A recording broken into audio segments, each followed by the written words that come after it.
শামাউনের স্ত্রী যখন শামাউন গুড়ির মধ্যে ঢুকলো, ঢুকা মাত্র শামাউন ঘুমের ঘরে যখন চলে গেল, ইন্ডিমিন টাইমে স্ত্রী তার হাতগুলি পাওগুলি বেঁধে ফেললো।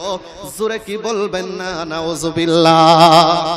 যেই মাত্র শামাউনের স্ত্রী তার হাতগুলি পাওগুলি বেঁধে ফেললো, ইন্ডিমিন টাইমে শামাউনের ঘুম ভেঙে গেল। তাকায়া দেখতেছে হাত বাঁধা পাও বাঁধা, কি করব?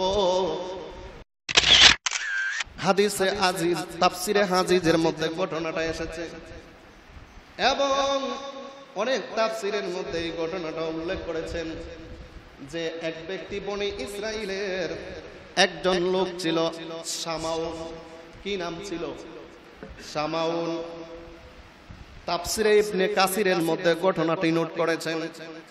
এই শামাউন দিনে রোজা রাখত, রাত্রে আল্লাহর ইবাদত করত, রাত্রে নামাজ পড়ত। উনি কিন্তু 1000 বছর ইবাদত করেছিল। এই শামাউন উনি উনার যখন উনি এক বাদশা ছিল, নাফরমান বাদশা, বাদশার সাথে জিহাদ করত। হঠাৎ একদিন আল্লাহ রাব্বুল আলামিনের কাছে আরজি করলো, আল্লাহ গো আমাকে আপনি, আমি যাতে ওই নাফরমান বাদশার সাথে আমি তার সাথে জিহাদ করতে পারি, যুদ্ধ করতে পারি, আমাকে আপনি 1000 মানুষের শক্তি দান করুন।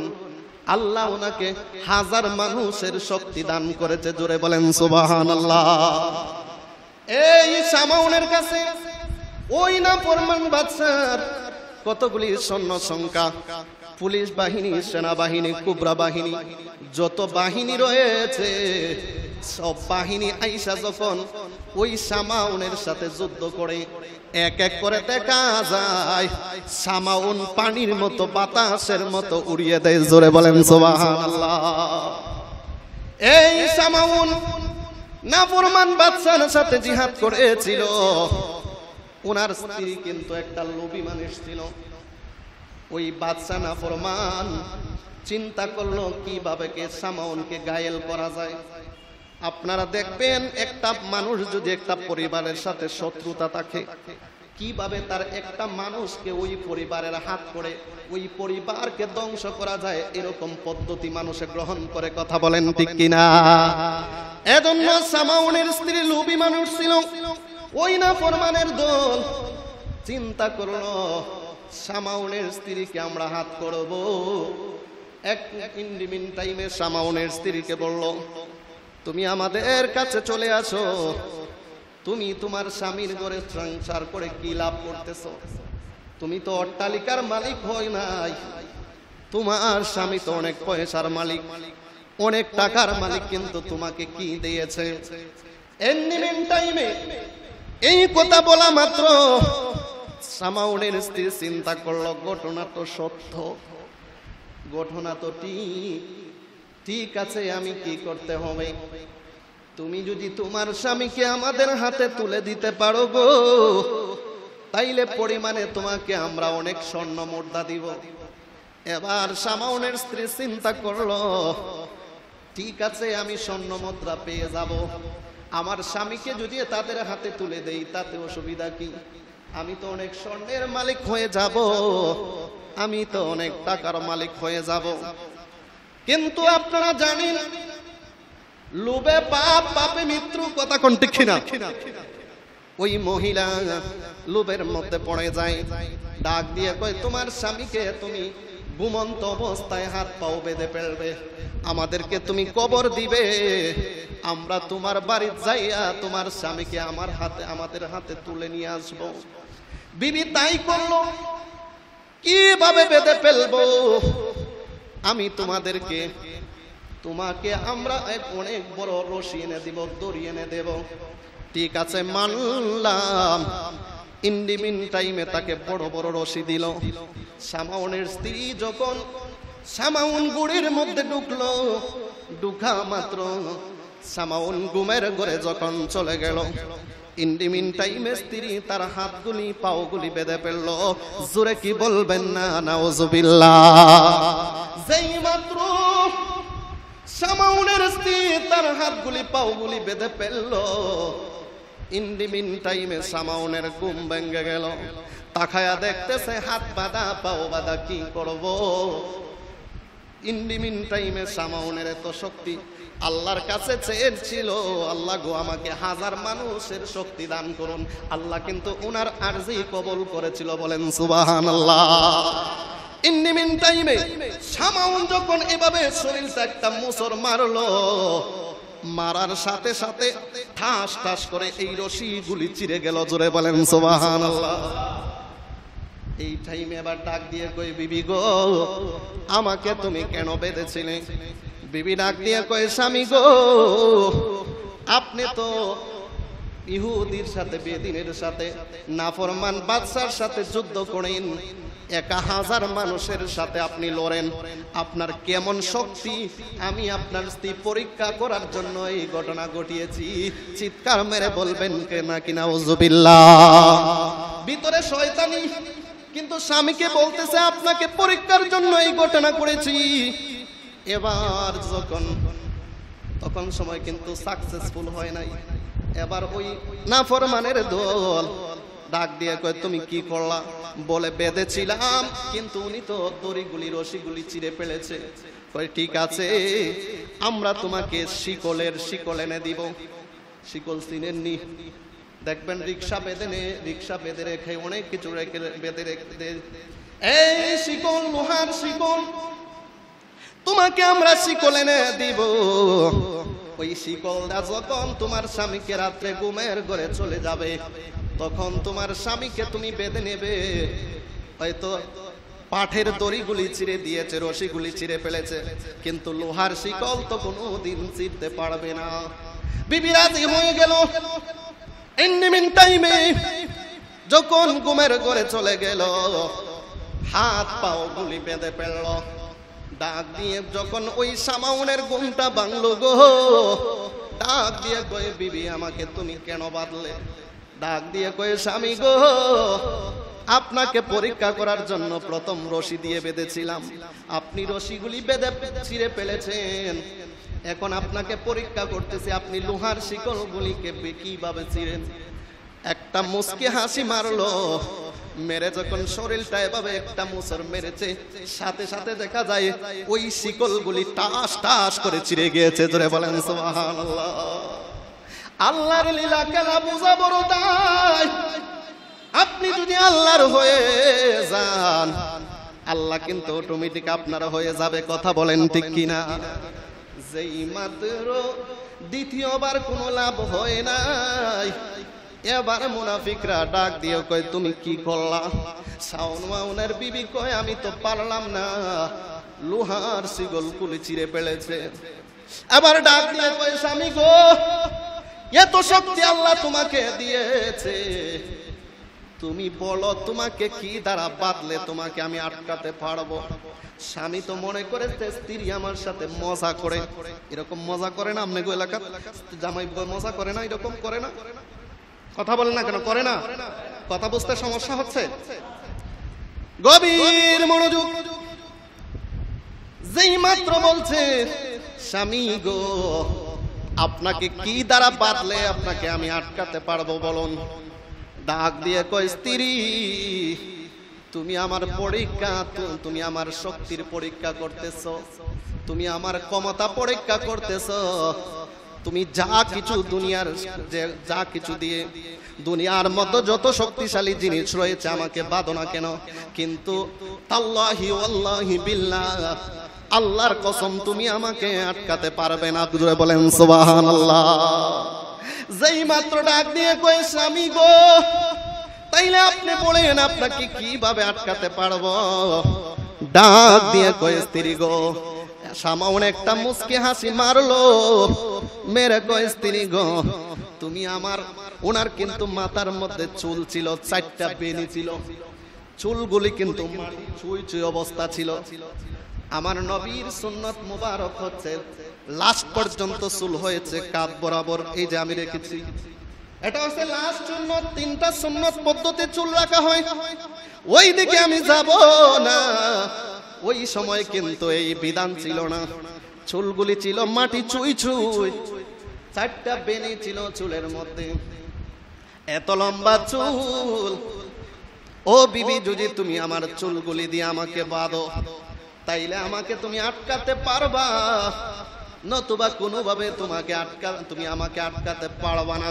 কারণ আল্লাহ উনাকে 1000 মানুষের শক্তি দিলেও এক জায়গার মধ্যে দুর্বলতা দিয়েছে, যাতে অহংকারী না আসে। জোরে বলেন সুবহানাল্লাহ।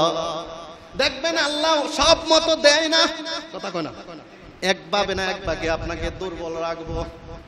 আল্লাহ ডাক দিয়ে কয়, ও সামাউন, তুই যেহেতু দিন ও রোজা রাখস, ইসলামের জন্য জিহাদ করস, রাত্রবেলা সেজদার মধ্যে পড়ে আমি আল্লাহকে কান্দস, সুতরাং যা কিছু আমার কাছে চাইবে আমি আল্লাহ তোকে দান করব। জোরে বলবেন নাকি সুবহানাল্লাহ। যেই মাত্র আব্বাসিরারি ডাক দিয়ে কয়, তুমি আমার চুলগুলি যদি দিয়ে বেঁধো তাইলে তুমি আমাকে আটকাতে পারবা, নতুবা কোনো অবস্থাতেই তুমি আমাকে আটকাতে পারবা না। এই কথা বলা মাত্র এবার বিবি মনে মনে ভাবলো, তোমাকে তো আমি চাইতেছি আটকানোর জন্য, তোমাকে বেঁধে আমি ওই মুনাফিকদের হাতে তুলে দেওয়ার জন্য, বিনিময়ে আমি অনেক স্বর্ণ মুদ্রা পাবো, আমি অনেক বড় লোক হয়ে যাব, অনেক টাকার মালিক হয়ে যাব। তোমার স্বামীর সংসার দরকার নাই, তোমার দুর্বলতার সুযোগ আমি পেয়েছি। এবার তাৎক্ষণিকভাবে ওই মুনাফিকের কাছে সামাউনের বিবিটা চলে যায়, ডাক দিয়ে কয়, ও আমার বন্ধুরা, আমি একটা সুযোগ পেয়ে গেলাম। বলে, কি সুযোগ পেয়েছো? আমার স্বামীকে আমার স্বামীর চুল দিয়ে যদি আমি বাঁধি, আমার স্বামী কোনোভাবে ছুটতে পারবে না। যখন নাকি আমার স্বামীকে আমি চুল দিয়ে বাঁধবো, তোমাদেরকে আমি কবর দিব, ইন্ডিমিন টাইমে তোমরা এসে আমার স্বামীকে নিয়ে যাইবা। যেই মাত্র এই কথা বললো, বলা মাত্র কয়, ঠিক আছে, তোমার কথা আমরা মেনে নিলাম। এবার ইন্ডিমিন টাইমে রাত্রে গভীর হয়ে গেল। সামাউন যখন স্বামী স্ত্রী ঘরের মধ্যে শোয়া গেছে, ইন্ডিমিন টাইমে যখন সামাউনের চোখটা লেগে গেছে, নিদ্রা এসে গেছে, এবার বিবি ডাক দিয়ে কয়, এই তো সুযোগ যায়। স্বামীর চুলগুলি এভাবে ধরে কেটে কেটে দিয়েছে, চুলগুলি হাতের মধ্যে নিল, নেওয়া মাত্র হাতগুলি বেঁধে ফেলল, পাওগুলি বেঁধে ফেলল। হঠাৎ করে তাকায়া দেখতেছে, যখন সামাউনের ঘুম ভেঙে যায়, তাকায়া দেখতেছে সামাউনের হাতগুলো বাঁধা, পাওগুলো বাঁধা। ডাক দিয়ে কই, বিবি রে, তুমি কি করলা? আমার চুলগুলি তুমি কেন কাটলা? ডাক দিয়ে কই, স্বামী গো, আপনাকে রশি দিয়ে বেঁধেছিলাম, কিন্তু আপনাকে আমি বেঁধে রাখতে পারি নাই। দ্বিতীয়বার শিকল দিয়ে বেঁধেছিলাম, শিকল দিয়ে আপনাকে বেঁধে আটকাতে পারি নাই। এবার আপনি বলেছেন আপনার চুলগুলি দিয়ে বাঁধলে নাকি আটকাতে পারবো, এই সুযোগে আমি সদ্ব্যবহার করেছি। ও স্বামী, আপনার সাথে আমার কোনো সম্পর্ক নাই, আপনাকে আমি চাই না, আমি দুনিয়ার ধন সম্পদ চাই, টাকা পয়সা চাই, আমি বড় লোক হতে চাই। ইন্ডিমিন টাইমে আমি আপনাকে ওই যে দেখা যায় মুনাফিক বাদশার দলের হাতে আমি আপনাকে তুলে দিব। জোরে কি বলবেন না নাউজুবিল্লাহ। যেই মাত্র ওই বাদশার হাত মুখদের কাছে তুইলা দিল, এবার তারে নিয়ে গেল এক জায়গার মধ্যে, এবার বিবিও সাথে গেল, বিনিময়ে তারে অনেক স্বর্ণ মুদ্রা দান করলো। এগুলি পেয়ে চতুর্দিক দিয়ে বসে বসে তারা ঠাট্টা বিদ্রুপ করছে, হাসাহাসি করতেছে। এবার ওই সামাউনের সামনে রেখে একটা লোক তার সাথে কাছে যায়, তাই সর্বপ্রথমে সামাউনের চোখগুলি খুলে ফেলে। এবার যখন চোখগুলি খুললো, সামাউনের কানগুলি কেটে ফেলে। সামাউনের কানগুলি কাটার পর হাতগুলি কেটে ফেলে, হাতগুলি কাটার পর সামাউনের পাওগুলি কেটে ফেলে। এভাবে এক এক করে সমস্ত অঙ্গ প্রত্যঙ্গ গুলো কেটে ফেললো। এবার সামাউন ডাক দিয়ে কই, স্ত্রী তুমি কিভাবে আমার সাথে এত মুনাফিকি করলে? তুমি না আমার স্ত্রী, তোমারে না আমি কত মহব্বত করি, তোমারে না আমি কত ভালোবাসি, কিন্তু কিভাবে তুমি এই নাফরমানের হাতে, যার সাথে 1000 বছর ধরে আমি যুদ্ধ করে এসেছি, যার সাথে কোনো কম্প্রোমাইজ করি নাই, তুমি আমার বিবি হইয়া কিভাবে কেমন কাজটা করলে? ও বিবি রে, তুমি মনে করেছো তুমি আমাকে ধ্বংস করে ফেলবে, কিন্তু না না না, যেই আল্লাহর গোলামি আমি করি, যেই আল্লাহর ওয়াস্তে রোজা রাখি, যেই আল্লাহর রাস্তায় আমি জিহাদ করি, ওই কসম তাল্লাহি ওয়াল্লাহি বিল্লাহ, আমি আল্লাহর শপথ করে বলতেছি, তোমরা ধ্বংস হয়ে যাবে কিন্তু আমার কিছুই করতে পারবা না। ইন দি মিন টাইমে আল্লাহরে ডাক দিয়ে কয়, আল্লাহ গো, যদি আমারে তারা সরাসরি আক্রমণে আমাকে হত্যা করে ফেলতো, আমাকে শহীদ করতো, আমার কোনো দুঃখ ছিল না, কিন্তু আমার স্ত্রী এই কৌশল অবলম্বন করিয়া, আমার দুর্বলতার সুযোগ নিয়া এই কাজটা করেছে। আল্লাহ গো, তুমি এদের হাতে আমারে মৃত্যু দিও না, যদি আমারে তুমি মৃত্যু দিবা, তাদের সাথে লড়াই করে আমারে শহীদি মর্যাদা দিও। আল্লাহ কবুল করে নিল। ইন্ডিমিন টাইমে দেখা যায় যে লোকগুলি তারে মারার জন্য নিয়েছিল, ইন্ডিমিন টাইমে আল্লাহর গজব হাইসা তাৎক্ষণিকভাবে সব কটি এখানে শেষ হইয়া গেল। সুবহানাল্লাহ বলেন, আল্লাহু আকবার বলেন। এবার আল্লাহ রাব্বুল আলামিন কুদরতি ভাবে সামাউনের অঙ্গ প্রত্যঙ্গগুলি আবার জোড়া লাগায়া দিল। এই ঘটনা আমার নবী যেভাবে আপনার আমার সামনে বসা, আমি দাঁড়িয়ে আপনার সামনে ওয়াজ করতেছি, এই ঘটনাটা কিন্তু তাফসিরে ইবনে কাসিরের মধ্যে রুট করেছেন এবং তাফসিরে আজিজির মধ্যে ঘটনাটা এসেছে 4th খণ্ডের 434 নম্বর পৃষ্ঠায়। এই ঘটনাটা নোট করেছেন। যখন এই ওয়াজটা আমার নবী মসজিদে নববীর মধ্যে সাহাবাদেরকে নিয়ে বলতেছেন, এই ঘটনা যখন বলছেন, সাহাবীরা কিন্তু চিন্তায় পড়ে গেছে, সবার চোখে পানি এসে গেছে। ডাক দিয়ে কয়, ইয়া রাসূলুল্লাহ, নবী গো,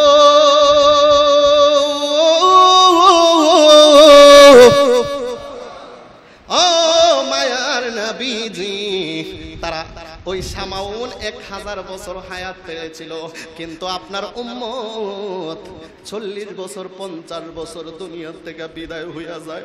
ইয়া রাসূলুল্লাহ, নবী গো, 1000 বছর বনি ইসরাইলের লোক 1000 বছর পাই আল্লাহর গোলামি করেছে, আমরা তো আপনার এত বছর পাইব না, তার মতো হতে পারবো না। যেই মাত্র সাহাবীরা অনেক চিন্তা গভীর, চোখে পানি এসে গেল এই ঘটনাটা শুনে, ডাক দিয়ে কয়, এবার নবী একটু চিন্তিত। আমার সাহাবীরা চিন্তায় পড়ে গেল, ঘটনাটাও তো সত্য, 1000 বছর বয়স পাইছে আমার উম্মত, তো 1000 বছর বয়স পাই নাই, 40-50 বছর বয়স পায়, কিন্তু আমার উম্মত গুলি তো এত ইবাদত করতে পারবে না। আল্লাহর হাবিবের আল্লাহ কিন্তু ওয়ারাফানা লাকা যিকরাক, আল্লাহ কয়, ও বন্ধু, আমি আপনার মানকে সমুন্নত করে দিয়েছি, আপনার ইজ্জত সম্মান উঁচু করে দিয়েছি। জোরে বলেন সুবহানাল্লাহ। এই সময় ডাক দিয়ে কয়, ও জিবরাইল, ও জিবরাইল, তুমি কোথায় আছো? যাও যাও যাও, আমার বন্দর কাছে যাও। এবার জিবরাইল আমিন আইসা আল্লাহর হাবিবকে এই সূরাটা নাজিল করে জানিয়ে দিলেন, ইন্না আনজালনাহু ফি লাইলাতিল কদর ওয়ামা আদরাকা মা লাইলাতুল কদর লাইলাতুল কদরি খায়রুম মিন আলফি শাহর তানাজ্জালুল মালাইকাতু ওয়ার রূহু ফিহা বিইذনি রাব্বিহিম মিন কুল্লি আমর সালামুন হিয়া হাত্তা মাতলাইল ফাজর। জিবরাইল আমিন আয়েশা বলতেছে, ইন্না আনজালনাহু ফি লাইলাতিল কদর, নিশ্চয়ই আল্লাহ আপনাকে নিশ্চয়ই অবতীর্ণ করেছেন কদরে। ডাক দিয়ে কয় ওয়ামা আদরাকা মা লাইলাতুল কদর, ও আল্লাহর হাবিব আপনি জানেন কি কদরের রাতটা কি? লাইলাতুল কদরে খায়রুম মিন আলফি শাহর, এই রাতটা হয়েছে হাজার মাসের চেয়ে উত্তম। জোরে বলেন সুবহানাল্লাহ। দেখেন আল্লাহর হাবিবের আল্লাহর কাছে কত মর্যাদা। আল্লাহর হাবিব চিন্তায় পড়ে গেছে, যেই রাত্রটা বন্ধু আমি অন্য কোন উম্মতকে দেই নাই, অন্য কোন মানুষকে দেই নাই, এই কদরের রজনীটা শুধু আপনার গুনাহগার উম্মতের জন্য আমি দান করলাম। লাইলাতুল কদরে খায়রুম মিন আলফি শাহর, ওই রাত্রটা এমন একটা রাত্রি যেটা হয়েছে শামাউনের বনি ইসরাইলের শামাউন যে রাত্র 1000 বছর জিহাদ করেছিল দিনে এবং রোজা রেখেছিল, রাত্রে কিন্তু নামাজ পড়েছিল। যে ইবাদত যে করে যে মর্যাদা হয়েছে, আমি কিন্তু ওই শামাউনের 1000 মাসের চেয়েও উত্তম মর্যাদা আপনার উম্মতকে এক রাত্রিতে আমি দান করব। ও আল্লাহ, এই রাত্রিটা কিভাবে সম্মানিত, কিভাবে সম্মানিত! আল্লাহ রাব্বুল আলামিন বলেন লাইলাতুল কদরি খায়রুম মিন আলফি শাহর তানাজ্জালুল মালাইকাতু ওয়ার রূহু ফিহা বিইذনি রাব্বিহিম মিন কুল্লি আমর। ওই রাত্রিতে ফেরেশতা জিবরাইল আমিন হাজার হাজার ফেরেশতাদেরকে নিয়ে এই দুনিয়ার মধ্যে আগমন করে এবং সব জায়গার মধ্যে ফেরেশতাদেরকে নির্ধারিত করে দেয়, তুমি অমুক কেন চলে যাও, অমুক কেন চলে যাও, অমুক কেন চলে যাও। তাদেরকে আল্লাহর হাবিবের উম্মত যে যেখানে যে অবস্থায় ইবাদত বন্দেগী করতেছে, তাদেরকে তোমরা তাদের সাথে যাইয়া সালাম দেও এবং মুসাফা করো। এই রাত্রিটা আপনারা চিনেননি? কথা বলে না, চিনেন না? রাত্র চিনেন না? কদরের রাত্রি চিনেন না? কথা বলেন না কেন? কদরের রাত্রি চিনেন না আপনারা? এই কদরের রাত্রি এই মাসে আসেনি না নাই? আপনারা কথা বলেন না, আমার ভাষা বুঝতে সমস্যা হচ্ছে। কথা বলেন না কেন? লাইলাতুল কদরের রাত্রি আসেনি না নাই? আরে বাবা,